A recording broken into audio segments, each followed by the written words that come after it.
Hi, I'm Jim Gray, your real estate agent coach and your strategic business growth advisor. And I want to talk to you today about one of the most basic business growth strategies that successful real estate agents execute all over the country. It is, and I'm sure you've heard of it, farming. Now, this is critical for agents that really want to build businesses that have staying power. Geographic farming can be a pillar of building a business like that. Here's how you get your head around, should you be doing farming? And if so, how do you do it? And if you're doing it, what do you invest?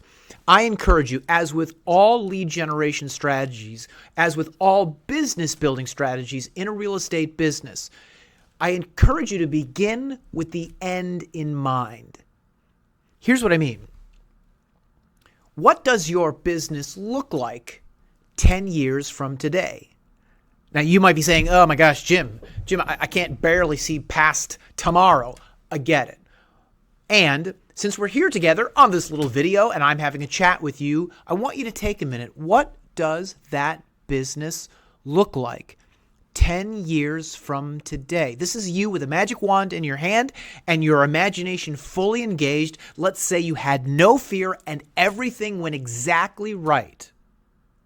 What would the business 10 years from today look like? How much money would it net out the bottom? How many hours a week would you put in? What would you be doing on the hours that you were working in the business?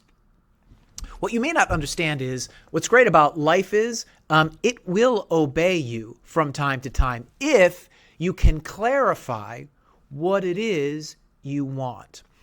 The reason this is important is farming is an essential strategy and it doesn't produce necessarily overnight.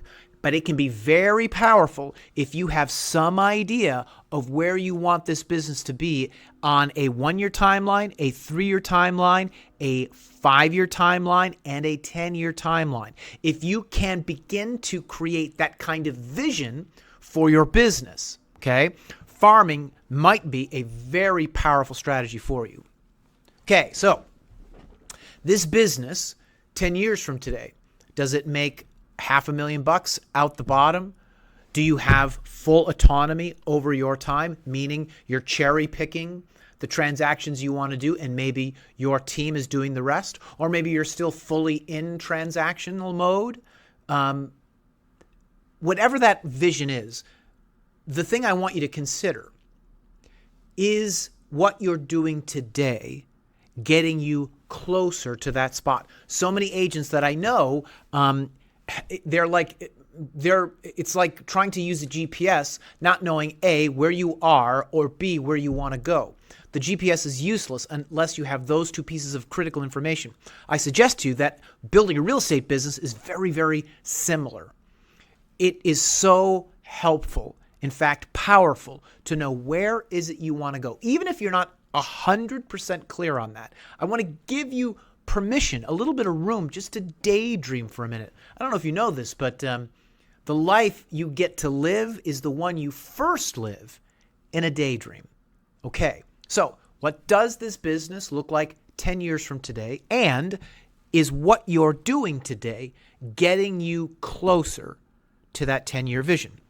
All right, so what I can tell you is successful real estate agents who build large businesses, the kind that we admire and aspire to, in many cases are building those businesses off no more than 5 principal lead sources, and in some cases as few as 3. There's a bit of a myth out there that you've got to have dozens of lead sources to support a big business or to support a consistent business that doesn't necessarily have the highs and the lows. And I would tell you that that is in fact not the case. What happens is agents that have consistent businesses that are consistently profitable in good markets and not so good markets, they go deep and become expert in a small group of strategies. And in many cases, it's typically no more than 5. Okay, So here would be what I see as the top three.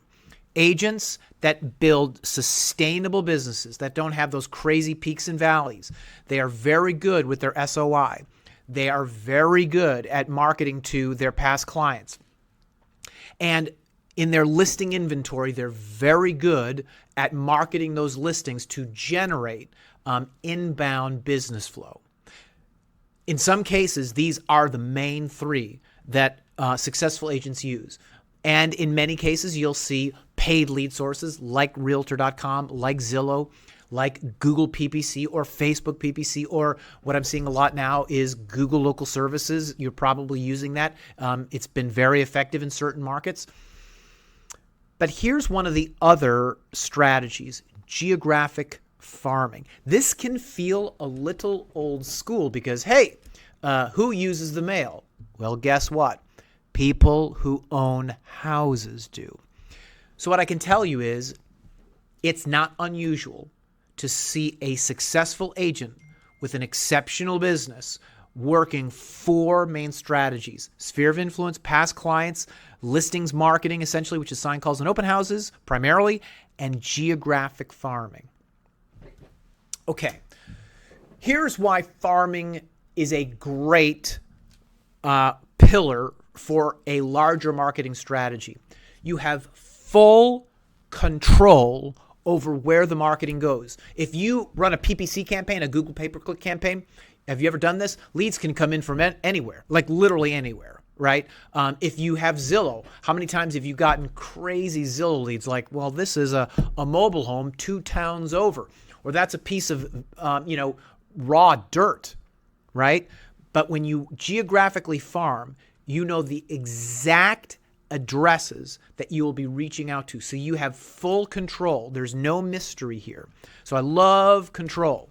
Number 2 is you can pick the price point that you want to work at. Some agents are under the belief that, well, over time, as I gain more experience in the marketplace, my average price point will naturally rise. And the answer is, yes, that is true, and it can happen that way. But let me tell you, you can exert much more control over that by simply picking a geographic farm at the price point that you want to be working at. Low competition. Now, hear me out. You may say, well, Jim, the geographic farm I want to get into has other agents farming it. And I would say possibly.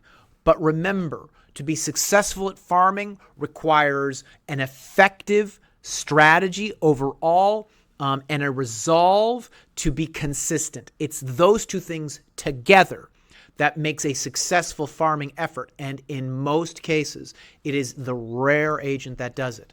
So trust me when I say you're going to be in a place where the competition is going to be low. This strategy is utterly listings focused. You are going to get sellers. You will get some buyers, but you are going to get primarily sellers. And let me just say, in this market, as in all markets, the agent that has the listings controls the market. So if you have a desire to exert more control over your business, make more money, and actually take your time back, farming will allow you to do that. There's a very high referral potential. Some agents don't understand because they've not really done enough farming to know that just because the person who's receiving your marketing assets may not actually list with you, they will create in their mind a relationship with you, and they may refer other family members or friends to you. They see your stuff. It's really professional. They have interactions with you, and suddenly your farm can actually become, in many ways, another piece of your sphere of influence network. So well done over time, that farm will also become a referral source for you. And something that I think most agents don't get, which is legitimate brand awareness creation potential. Here's what I mean.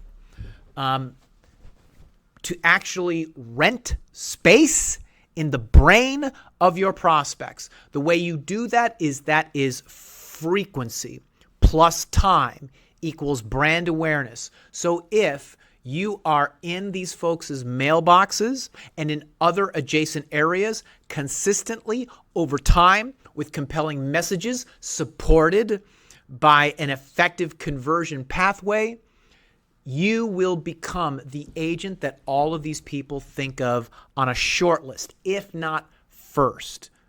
And there's not many other strategies, certainly not, say, any sort of paid lead strategy. You can create no brand awareness. But in farming done well, you absolutely can. And in many cases, that's the secret sauce.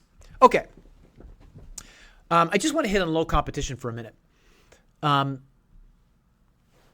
We are in a game of execution. There really are no mysteries or secrets in real estate. There are no mysteries or secrets in real estate, especially when it comes to lead generation and marketing. Where the secret is the agent that can execute with the highest degree of efficiency and effectiveness wins. So this is where you want to compete. You want to decide what you're doing and then execute at the highest level possible. This is why agents who build businesses that we admire and aspire to have, they work with so few lead sources because they are so good on the execution side.